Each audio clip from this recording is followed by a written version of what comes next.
This is the lesson for 3-6 day 2, rearranging for y equals. In yesterday's lesson, they were just one thing that you had to do to the equation to get the y equals all by itself. Today, we're adding another step to it. All right. We're still going to add or subtract the x value from both sides first.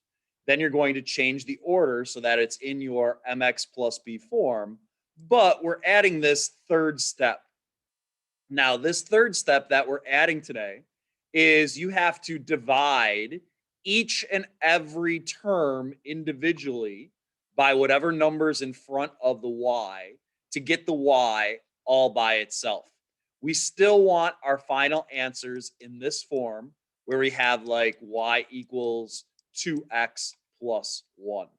Now, be very, very careful with these today. It's very important to show your work and show every step, because one little plus or minus sign that's wrong will screw up the whole problem.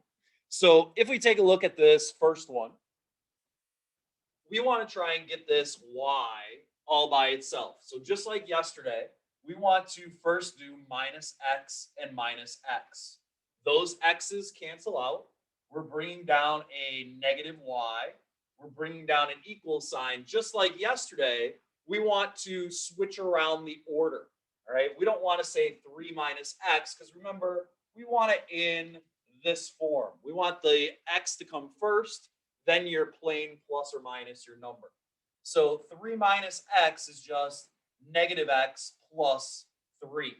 Now, yesterday, we would have stopped right there because you would have had a positive y equals. But today, notice we have a negative y. There is really technically a 1 in front of that y. So because there's a negative 1 in front of that y, we don't want negative 1y equals. We want y equals.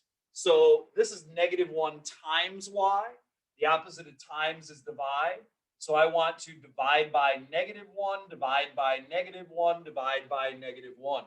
Now, notice what I did here. You have to divide each and every term by whatever number you're dividing by. So I'm dividing by negative 1, and negative 1. That's going to happen every time. Now, it won't be negative 1 every time. You have to divide each and every term by that negative 1. So these negative 1's cancel out, because negative 1 divided by negative 1 is just 1. So all I have left here is just a y equals.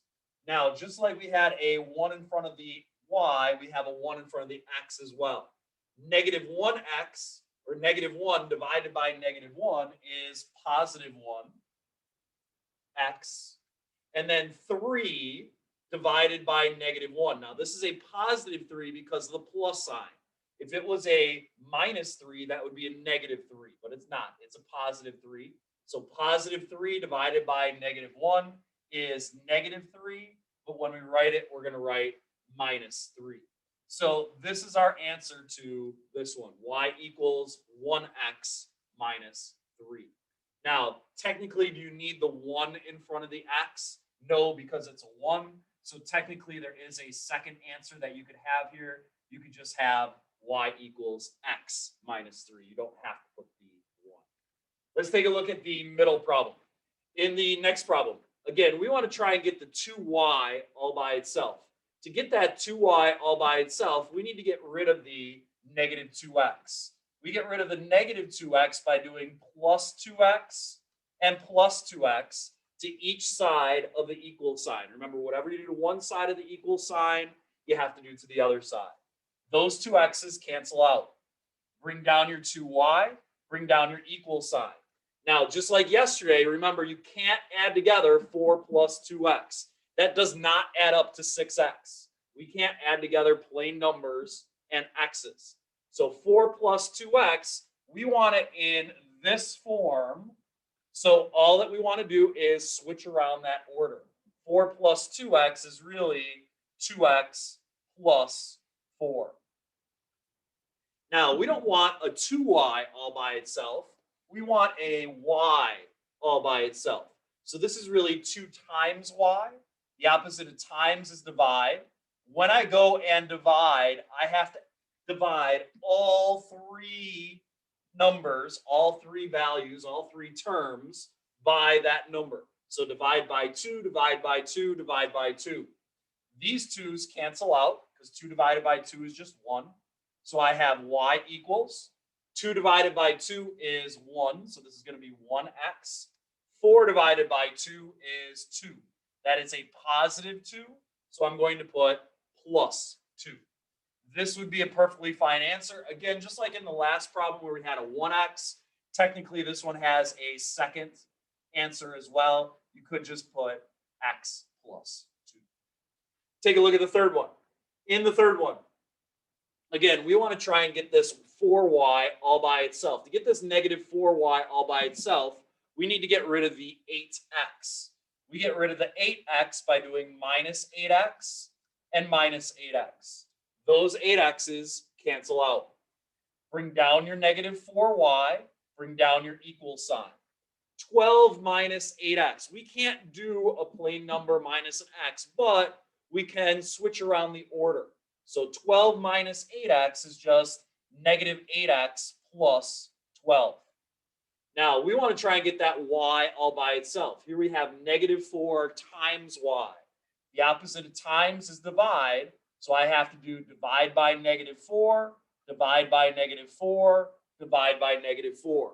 Remember that you have to divide each and every term by that number. So these negative 4's cancel out. Bring down your y, bring down your equal sign.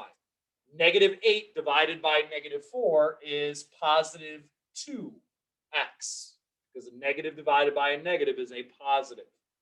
12 divided by negative 4. Notice that that plus sign's there, so that's a positive 12.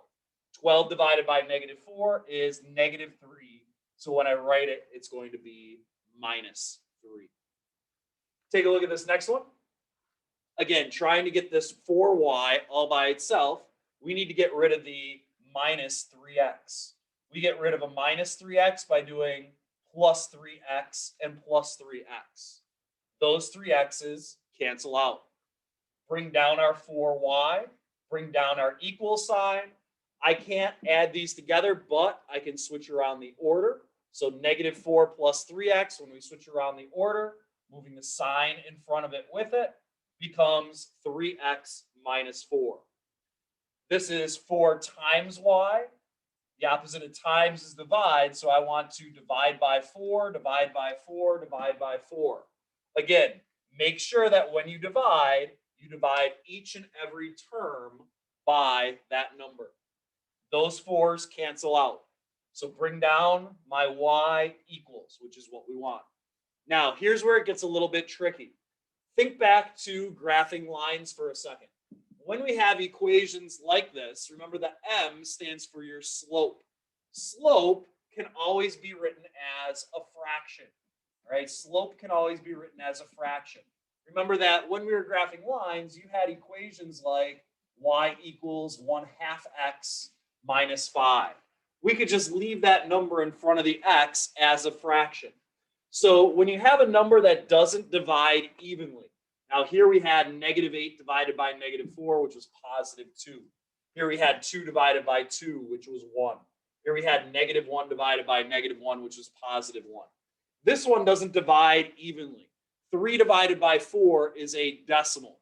Don't write down the decimal, right? We can just leave it as a fraction because the number that goes in front of your x is your slope, which is a fraction. So 3 divided by 4 is just 3/4. We could just leave it as a fraction. Don't change it into b 0.75. Negative 4 divided by 4 is negative 1. So our answer is just y equals 3/4 x minus 1. Take a look at another one. So 5x plus 6y equals negative 24. Trying to get this 6y all by itself, I'm going to do minus 5x and minus 5x. Those 5x's cancel out. I want to try and get that y equals all by itself. So I have 6y equals, I can't subtract those, but I'm going to switch around the order. Negative 5x minus 24. This says 6 times y. The opposite of times is divide. So divide by 6, divide by 6, divide by 6. Remember, you have to divide each and every term by that number. So those cancel out. We have y equals all by itself, which is what we want. Now here again, just like in that previous problem, -5 doesn't go into 6 evenly. So I'm just going to leave that as a fraction, -5/6 x minus 4. -24 divided by 6 is -4. Take a look at this next one. 3x minus 2y equals 6. Trying to get this -2y all by itself, I'm going to do minus 3x and minus 3x. So I have -2y equals -3x plus 6 when I switch around the order. Now we have -2 times y. The opposite of times is divide. So I'm going to divide each and every term by that -2. Now something a little bit different happens in this one. Those -2's cancel out, but now look at what I have here. All right, be careful. First of all, we have a negative divided by a negative. -3 divided by -2. Negative divided by a negative is a positive. So I'm going to get rid of that double negative and make it a positive. But I have 3 divided by 2. 3 divided by 2, 3 does not go into 2 evenly. It ends up being the decimal 1.5. I don't want to write 1.5. You could just leave it as a fraction. Can you leave it as an improper fraction where the bigger number is on top? Sure. When we would go to graph it, that would be up 3 over 2. It's fine to leave it like that. But don't write it as a double negative. We never have fractions that have 2 negative signs in them. 6 divided by -2 is -3, so I'm going to write -3. Now, this next one has something even more different happen to it. Pay very close attention. You will have ones like this on your homework. We want to try and get the 2y all by itself. So I need to do plus x and plus x first. So I have 2y equals x plus 4. Now, watch what's going to happen here. I'm going to divide by 2, divide by 2, divide by 2. Because anything that you divide, you have to divide each and every term by it. Now, here's the different part. Those are going to cancel out. I'm going to have my y equals. Here's the confusing part. Very important right here. What number, when we have an x all by itself, what number is really in front of that x? We're not just doing blank spot divided by 2. All right, there's really a 1 in front of that x. So I can write in that 1 in front of the x, because anytime that you have a letter all by itself, there's really a 1 in front of it. Now, 1 divided by 2. 1 doesn't go into 2 evenly, all right? It's going to be a decimal. It would be 0.5 when you divide, top divided by bottom. So we're just going to leave it as a fraction again. We're going to leave it as 1/2. So again, be very, very careful. When you have a letter all by itself, when you have that x all by itself, remember there's really a 1 in front of it. You will have ones like that on your homework. 4 divided by 2 is 2. Go ahead and try this next one on your own, please. 2x minus 2y equals 4.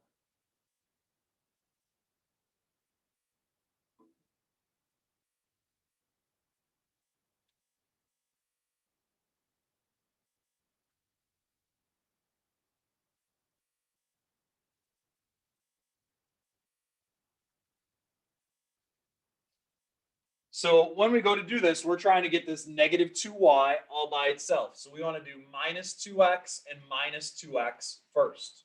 So we have -2y equals -2x plus 4 when we switch around the order. This is -2 times y.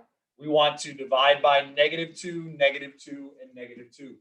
Remember that. You have to divide each and every term by that number. So these -2's cancel out. So we have y equals negative divided by a negative is a positive. So -2 divided by -2 is a positive 1. 4 divided by -2 is -2. So y equals 1x minus 2. Could you also put as a different answer We don't technically have to put that 1 because it's a 1. So technically y equals x plus minus 2 is the same thing. Take a look at a couple more. Now, don't fall victim to what we're doing, all right? Sometimes you're going to have questions mixed in just like yesterday.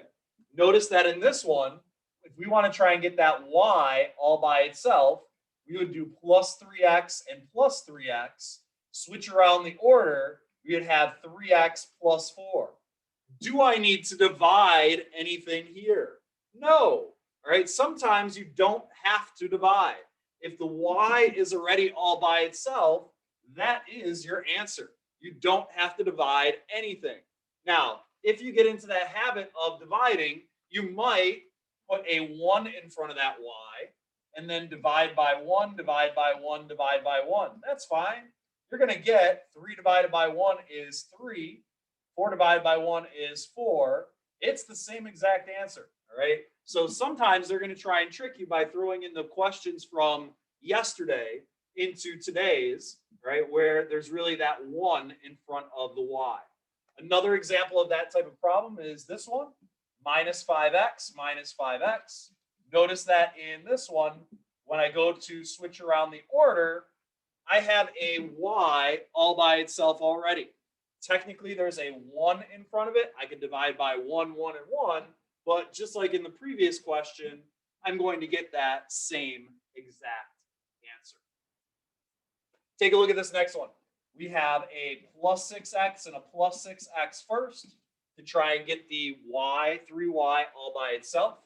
I get that 3y all by itself, 6 plus 6x. I'm going to switch around the order. Divide by 3, divide by 3, divide by 3.